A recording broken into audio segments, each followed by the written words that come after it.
Hey everybody, it's Ayana here, and I'm driving in my car, and I literally had a thought, so I wanted to pop the video on. Probably won't be looking at you while I do this because I am driving. And I didn't want to necessarily go live because I wasn't even sure how I would approach this, but I'm actually right now on my way to... Totes dropped you. Totes dropped the phone. Oh, that's not gonna work. You're probably invested in one of those standy things, right? Okay. Go lopsided. There you go again. Okay, anyway, as I was saying, I'm on my way down to, well, let me just start by saying, a few years ago, I worked in an office, for those of you who don't know my story, and I'm a social worker, and there came a time where I decided to walk away from that, my job, to work for myself, to work from home and be more available to my kids and my family and to earn my living that way, and I found the most amazing way to do that. But anyway, 2 years ago, I resigned, and to be honest with you, I ain't been back since. And I'm doing this little video because as I'm thinking about it and I'm driving the same way I would normally drive when I was in the rat race, I would take this route or whichever route seemed lightest in terms of traffic, I would take it and I would drive to work and I would dread it. After a while, again, in the beginning of my career at this agency, I loved it, but there came a time where it really put a pit in my stomach every single time I headed to work.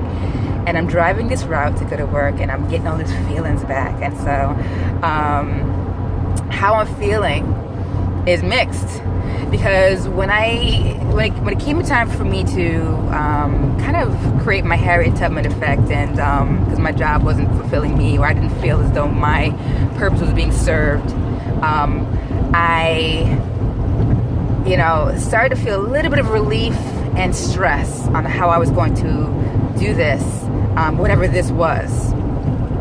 But I would take this route to work every single day, and I would get this pit in my stomach, get anxious about all the work I was going to do, get anxious about any nonsense I would have had to deal with, get anxious about any drama that I was going to have to face, and get anxious about having to be around a bunch of people that themselves weren't very happy with where they were, and feeling helpless and feeling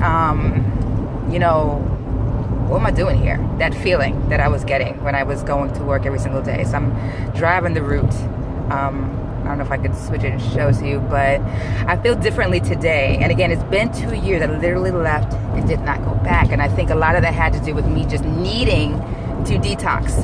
To be quite honest with you, again, I loved my job and what it stood for. I loved the people that I work with. I didn't love what the stress and the workload and the other stuff that we had no control of. I didn't like what it did to the people, and I didn't like what it did to me. But I do miss the people.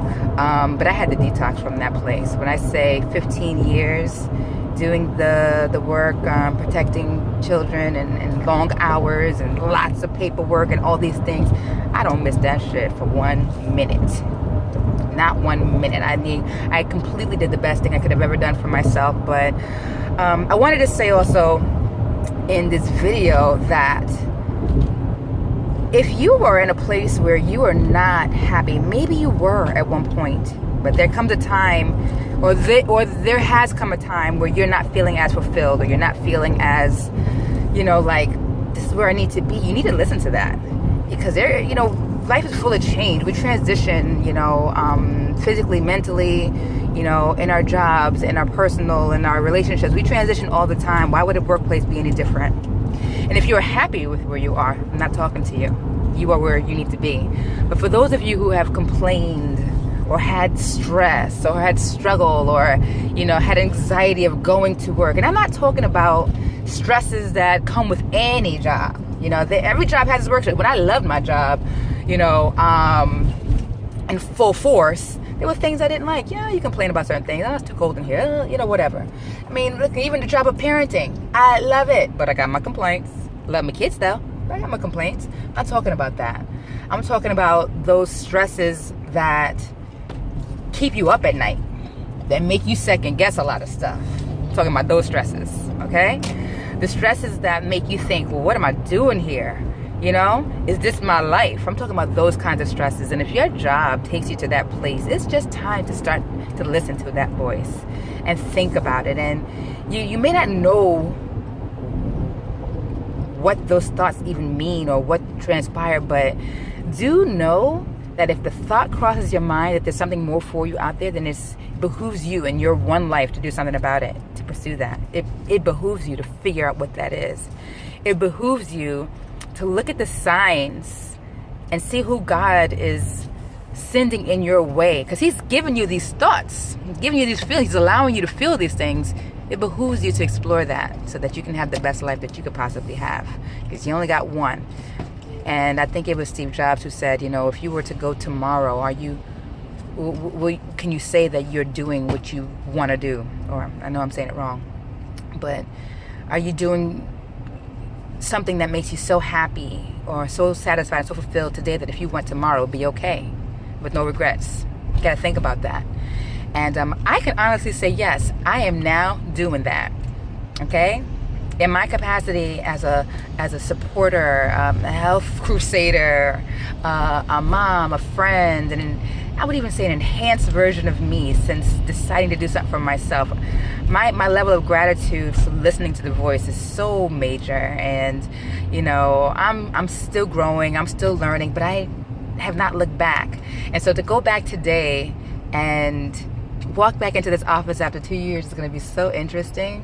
But I ain't stressed. I'm not stressed. Got feelings, but I'm not stressed about it because I know I did the right thing. And every single day is not easy, like I said, you know. But if you say you're not happy and you are not making any steps to make any changes, and you really are happy.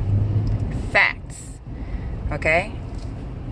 If you say you're not happy with your work, if you say you're not happy with your finances, if you say you're not happy with your weight and you've done nothing to do it, to change it, you're legit happy. You really actually are. Because when you think about the times when you are extremely dissatisfied with your food service, you go to a restaurant, you send the food back. Well, most of us do. You ain't happy. You do something about it. You're not happy with your seats in the theater or on the bus. You get up immediately and you move.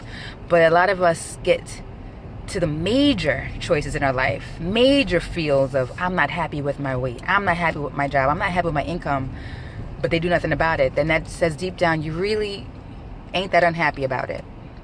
And there was a day when I was extremely unhappy about it, and I did something about it, and I'm happier than I've ever been before.